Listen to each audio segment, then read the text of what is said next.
Hey guys, and welcome back. It's Lester Lang's Fish. I'm just doing a how-to water change on baby angelfish fry. So I just used an air hose, sucked up some of the stuff off the bottom of their box, and hooked that same air hose up to air-driven box filler, is what I like to call it. So like, it's putting fresh water in after I just took the old water out, so hopefully that'll help them.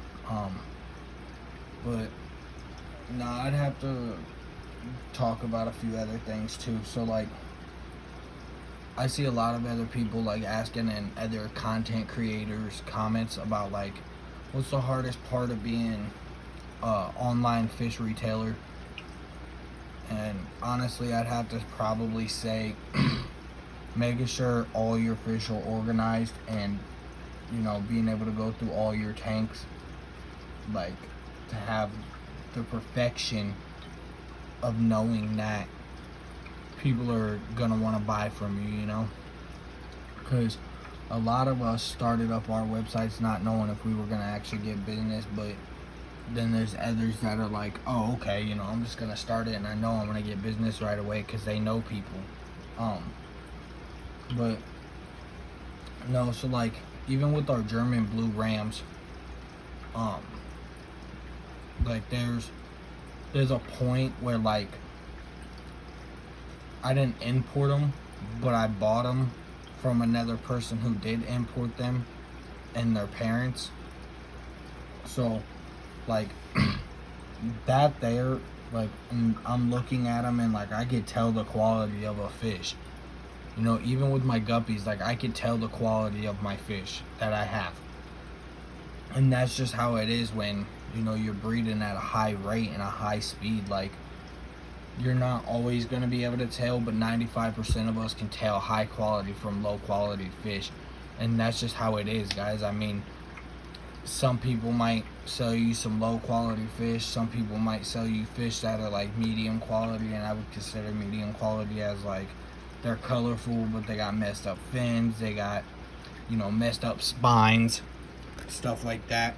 I mean, don't get me wrong, them fish still do deserve a forever home, but like they're listing them as like high quality fish when they're not considered high quality fish, if that makes sense. Like, that might be high quality for their fish room, but like other people's fish rooms are different than everybody else's. Like, we're not all gonna have the same fish, or we might all have the same fish, but it'd be a better quality than what somebody else has, which is okay. I mean, like I said, it's not everybody's gonna be able to get their hands on the same quality of fish as other fish keepers that have been doing this for a while. Like myself, for instance, I've been breeding fish for a while now, probably about 3 years, and I can tell you straight out, like, if the quality of a fish isn't right, I can tell you. If it's different from what I ordered, I'm gonna tell you, because at the end of the day, I want what's best for my customers, not for myself.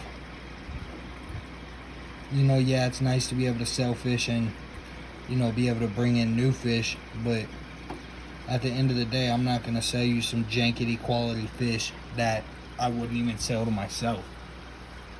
I mean, there might be a few fish that,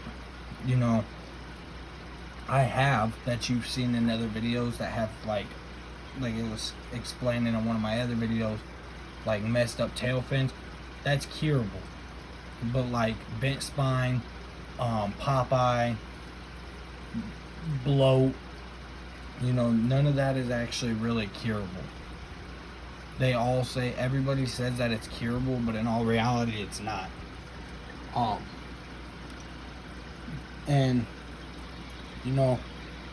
like when I think of quality, I'm thinking of, okay, if I go to a fish store, do I want a guppy with a bent spine, no top fin, and half missing side fin? Probably not. But would I still buy it and try to cure it? Yes. But I'm not gonna sell a fish that has bloat or curved spine, where they're swimming up and down like this and they can barely even move. No, I'm not gonna sell that fish.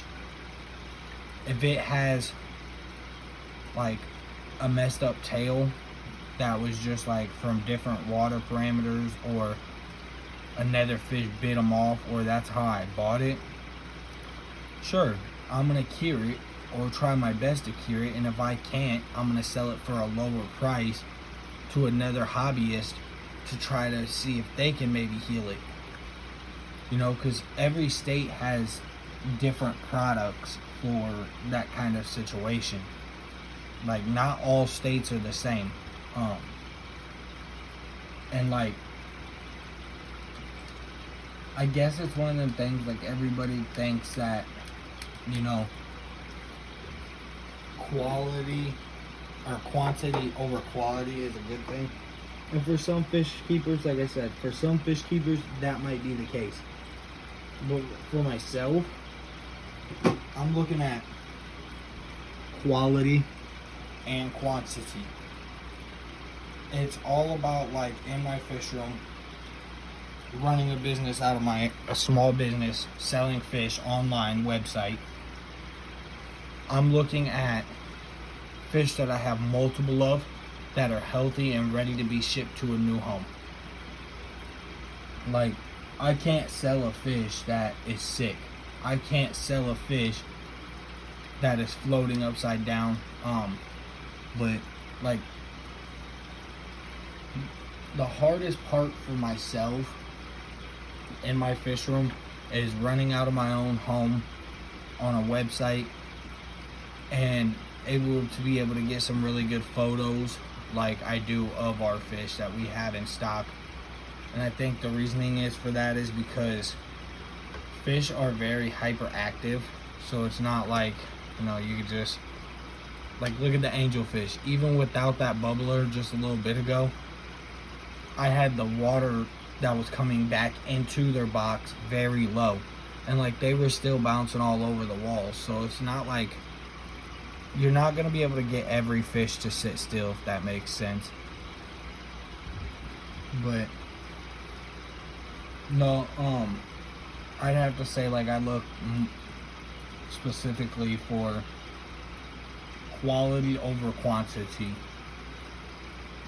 So like, if you guys order a fish from us, I'm gonna look for the most beautiful fish and I'm gonna sell that before I sell a fish that has a messed up fin. Or I might sell you 2 fish but throw one that has a messed up tail in there to see if maybe one of you guys can heal it, and I won't even charge you for that. But it really just depends on what the situation is. But that's gonna wrap it up for this one, guys. Make sure to give us a like and a follow on TikTok and YouTube, and definitely go over to the Facebook and add that. Let us know if you need any help with anything, or if there's a specific fish that you're looking for. We may or may not have it in stock, but we do know people who does have certain fish that we don't have. So definitely head over there to our other social medias too, and make sure you guys are subscribing on YouTube, liking and commenting on YouTube, and give us a follow and a like on Instagram, and add us on Facebook. And we'll catch you in the next one. Later.